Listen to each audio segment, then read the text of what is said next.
যেন ভুলে না যায় বেদনা পায় শয়নে স্বপনে।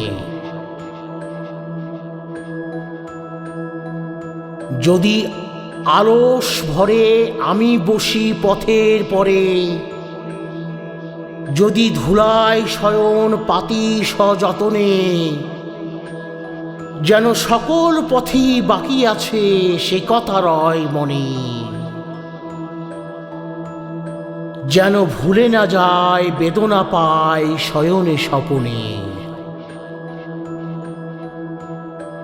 যতই উঠে হাসি, ঘরে যতই বাজে বাঁশি, ওগো যতই গৃহ সাজায় আয়োজনে, যেন তোমায় ঘরে হয়নি হানা সে কথা রয় মিনে। যেন ভুলে না যায় বেদনা পায় শয়নে স্বপনে। ভালো লাগলে লাইক শেয়ার আর কমেন্ট তো করবেনই, আর প্লিজ সাবস্ক্রাইব করুন, বেল আইকন টিপতে ভুলবেন না।